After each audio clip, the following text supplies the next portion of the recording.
कि आज के भौतिकतावादी युग में और ख़ासतौर से मुंबई शहर में रहता हूँ तो बहुत दौड़ है। दौड़ तो दिल्ली में भी है लेकिन वहाँ बहुत दौड़ है क्योंकि वहाँ एक रात में आप कुछ भी हो सकते हैं।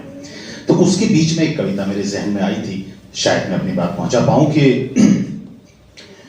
मेरे घर से पूरब की तरफ जो इमारत है ऊंची सी, मेरे घर से पूरब की तरफ जो इमारत है ऊंची सी, जिसकी छत से अंगड़ाई लेकर शुरू करता है सूरज रोजमर्रा का सफर। जिसकी छत से अंगड़ाई लेकर शुरू करता है सूरज रोजमर्रा का सफर, उस इमारत के बाशिंदों से रश्क करती है बहुत मेरी छोटी सी बिटिया। शुक्रिया। उस इमारत के बाशिंदों से रश्क करती है बहुत मेरी छोटी सी बिटिया। वो इस बात पर खिसियाती है कि उसकी खिड़की पर जूठी धूप आती है।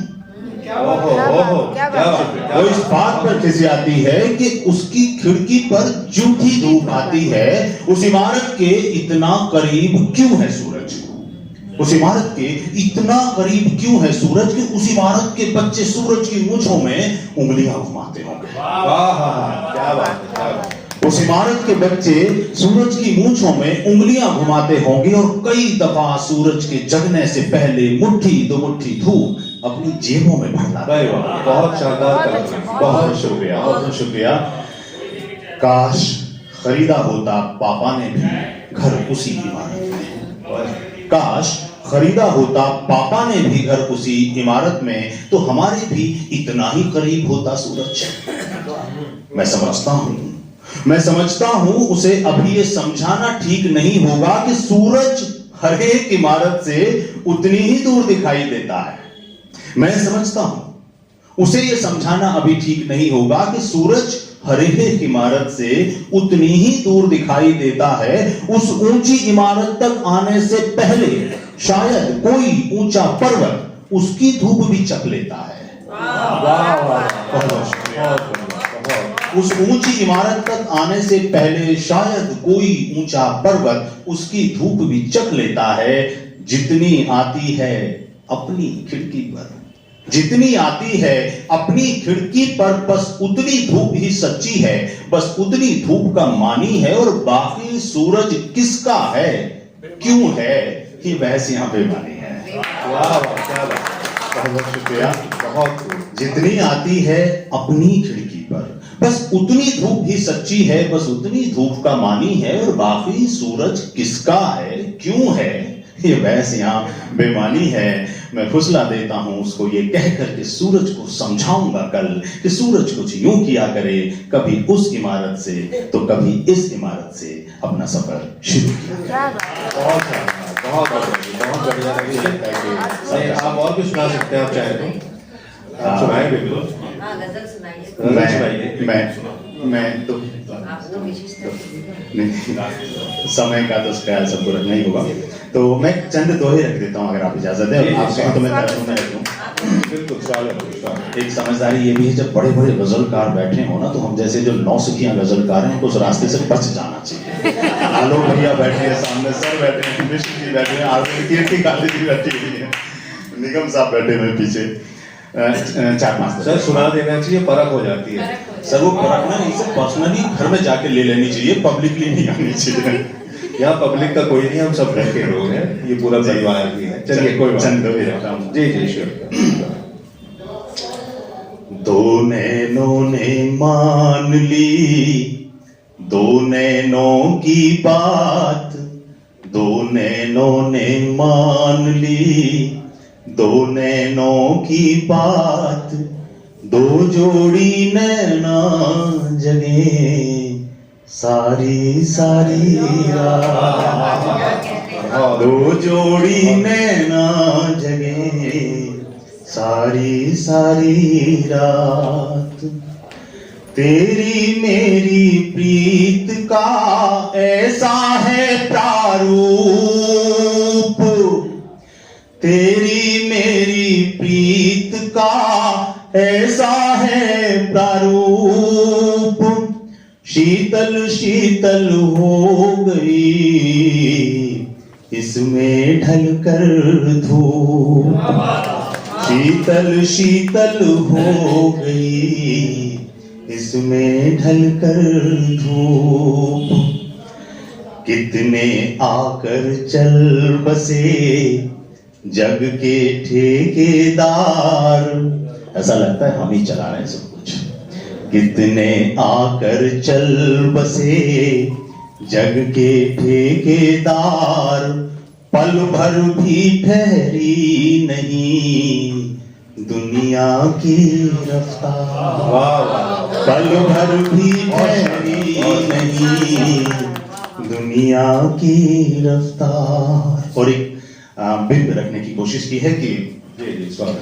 सदियों से अन्याय ये हुआ न्याय के साथ, सदियों से अन्याय ये हुआ न्याय के साथ, पत्थर सूली पर चढ़े बरी रहे सब हाथ।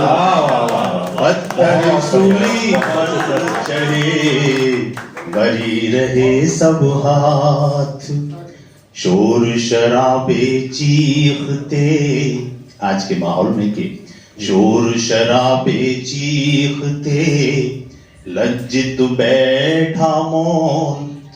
शोर शराबे चीखते लज्जित बैठा मौन, शब्द तंत्र के राज में मौन सुनेगा कौन। वाह वाह, शब्द तंत्र के राज में कौन सुनेगा कौन, बहुत सुनेगा कौन। बहुत शानदार दोहा। और मैं इससे पहले अपना आखिरी आज की प्रस्तुति का आखिरी दोहा सुनाऊं, मुझे आपके शेर पर एक याद आया कि मैंने बिल्कुल उससे मिलता जुलता लिखा था। कहीं ऐसा ना हो कि कभी ऐसा लगे कि मुकदमा भी नहीं बनता वफा कर छोड़ दे कोई। वाह, मुकदमा भी नहीं बनता वफा कर छोड़ दे कोई, अदालत कौन सी जाए अगर दिल तोड़ दे कोई। वाह, अदालत कौन सी जाए अगर दिल तोड़ दे कोई। और यहाँ पर भीड़ है कितनी, यहाँ भटकाव है कितने, यहाँ पर भीड़ है कितनी, यहाँ भटकाव है कितने, नहीं मिलती है फिर राहें जरा बस मोड़ दे कोई। नहीं मिलती है फिर राहें जरा बस मोड़ दे कोई। और आखिरी दोहे के साथ आप सबसे इजाजत लूंगा कि उसने बोला अलविदा। प्रेम से शुरू किया था मैंने पहला दो, और प्रेम इतने आसानी से समाप्त होता है कि उसने बोला अलविदा, मैं बोला स्वीकार। उसने बोला अलविदा, मैं बोला स्वीकार। खामोशी से ढह गया बातूनी सा प्यार। क्या खामोशी से ढह गया बातूनी सा प्यार। वाह वाह, बातूनी सा प्यार। बहुत मैं इस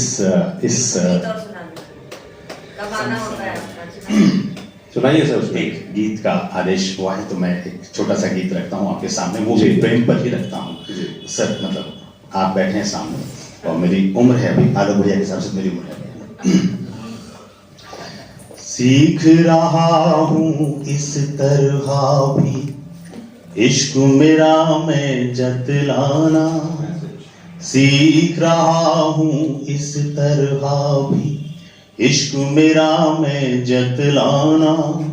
तेरे मन के माफिक चुप्पी या लफ्जों में ढल जाना। तेरे मन के माफिक चुप्पी या लफ्जों में ढल जाना।